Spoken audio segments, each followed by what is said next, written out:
Hello guys, আশা করি তোমরা খুব ভালো আছো। আমাদের এখানে একটা গাছ কেটেছে, আমাদের এখানে গাছ কাটা মানে একটা যুদ্ধ করা।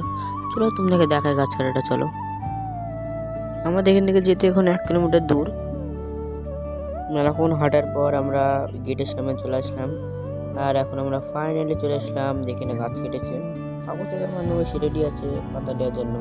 আমরা এখন যুদ্ধ নিয়ে পড়লাম কয়েকটা পাতা নেওয়ার জন্য। আগে বলেছিল কিন্তু আমি যাইনি। আর এখানে দেখতে পাচ্ছি এটা মসজিদ, আর এখানে কবর রয়েছে। আর আমি এখন পাতা পাতা নিয়ে নিচ্ছি, ছোটো ছোটো পাতা যা পাচ্ছি। আমি একটু সামনে গিয়ে দেখি যদি একটা পাতা পাই, কিন্তু তাও না। আমার ভাগ্যে মানে পাতাই নেই, ছোটো ছোটো পাতা রয়েছে। বাড়িতে নিয়ে যায় তা তো বইবে না।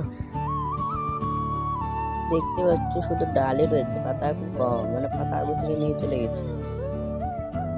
আর আমি এখন যুদ্ধ করার পর একটা পাতা পেয়ে গেলাম। চলো আবার একবার যুদ্ধ নেওয়া যাক, যদি আরো পাতা পাই। আবার যুদ্ধ নিয়ে বললাম পাতা যা পেয়েছি এখন নিয়ে বাড়ি যাই। বাড়ি যেতে হবে, মেলা দেরি হয়ে গেলে 2টো বাজছে। আর ভিডিওটা যদি ভালো লাগে লাইক সাবস্ক্রাইব করতে ভুলবেন না। টাটা।